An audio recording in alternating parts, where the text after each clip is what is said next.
ఇప్పుడే మీరు అసలైన జీవితంలోకి అడుగుపెట్టారు. పందిర్లో నడిచిన 7 అడుగులు ఎంత ముఖ్యమో ఇక మీదట నడవబోయే ప్రతి అడుగు కూడా అంతే ముఖ్యం. ఈ జన్మకే నువ్వు ఇతని భార్యవి, ఈ జన్మకే నువ్వు ఈమె భర్తవి. 7 జన్మల సంగతి ఎవరికెరుక? అందుకే ఈ జన్మలో మీరు తోడు నీడగా ఉండాలి.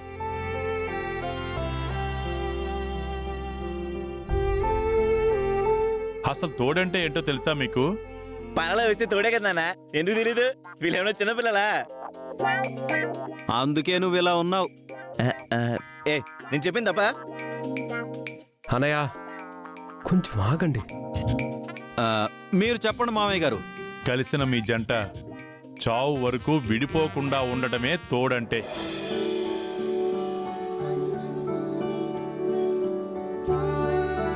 తోడంటే మనతో మాత్రమే ఉండటం కాదు, మన కోసం ఉండటం.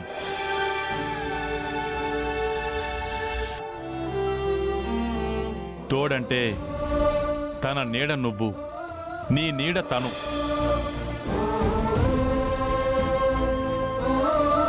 తన ఊపిరి నువ్వు, తన గుండె చప్పుడు కూడా నువ్వు. తోడంటే తన గౌరవం నువ్వు, తన పరువు నువ్వే, తన బాధ్యత నీది, తన భారం నీది.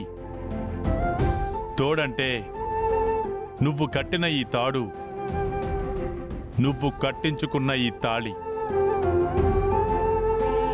మీ మధ్య ఎటువంటి ఎడబాట్లొచ్చినా కూడా విడిపోకూడదమ్మా. చెప్పుడు మాటల్ని అస్సలు వినకూడదు. వింటే తప్పుడు నిర్ణయాలను తీసుకుంటారు.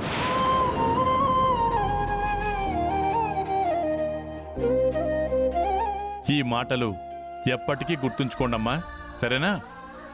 మీరు కూడా 4 మాటలు చెప్పండమ్మా.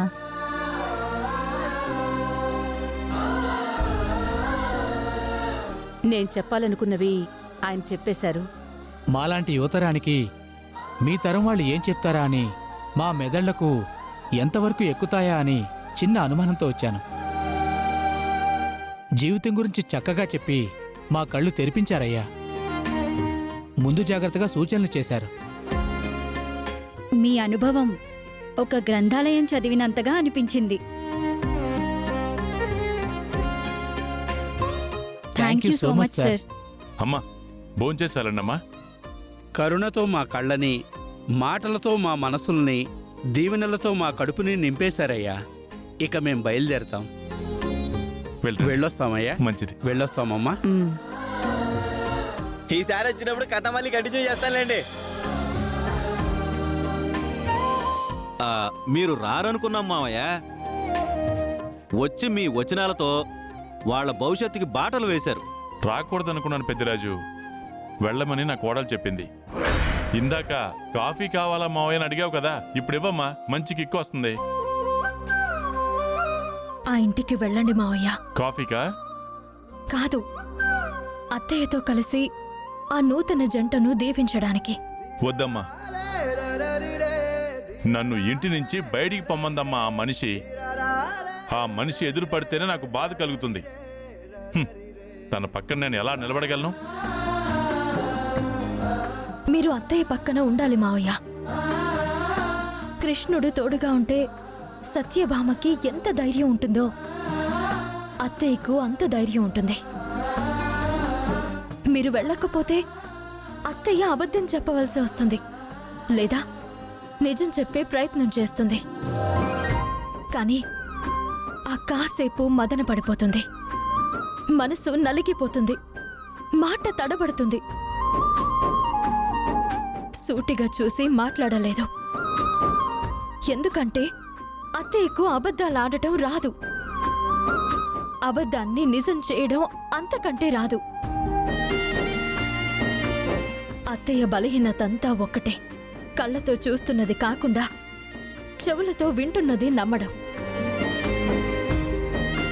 నా మాట కాదనకుండా వెళ్ళి అత్తయ్యకి మాట రాకుండా చూడండి.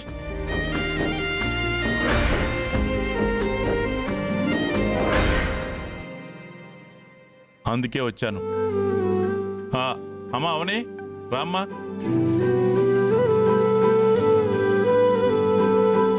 ఇప్పుడు నీకు సంతోషమేనా?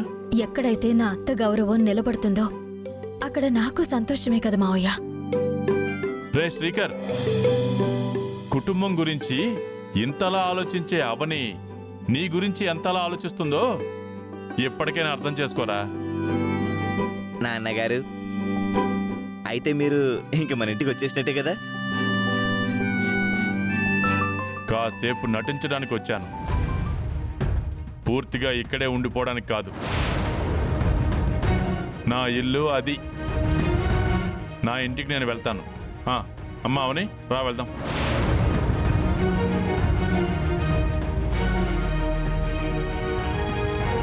నువ్వు నన్ను ఎంతైనా బాధ పెట్టచ్చు, నేను నిన్ను బాధపడనివ్వను. పల్లెటూరులో అందరి ముందు నా కోడలు మంచిది కాదు అని చెప్పావు. నేను 1,00,000 మందిలో అయినా నా అత్త మంచిది అని చెప్తాను. మన మధ్య ఎన్నైనా ఉండొచ్చు, బయట వాళ్ల ముందు నీ గౌరవం తగ్గకూడదు. అక్కడ 10 ఊర్లకు, ఇక్కడ 10 మందికి నువ్వెప్పుడూ దేవతవే అత్తా.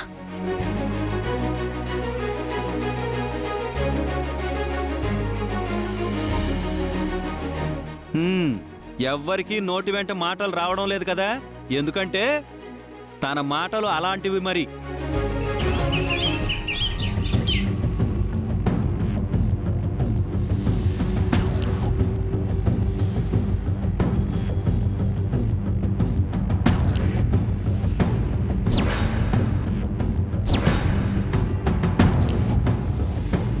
కాపాలిక కరుణించు, నూతన శక్తులను ప్రసాదించు.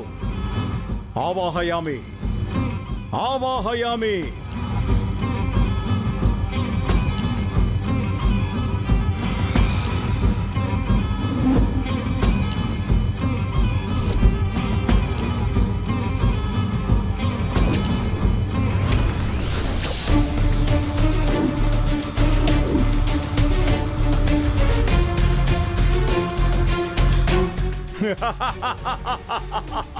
సాధించాను సాధించాను సాధించాను. మరలా మంత్రతంత్ర శక్తులను తిరిగి పొందాను. ఇక నన్ను ఎవ్వరూ ఆపలేరు.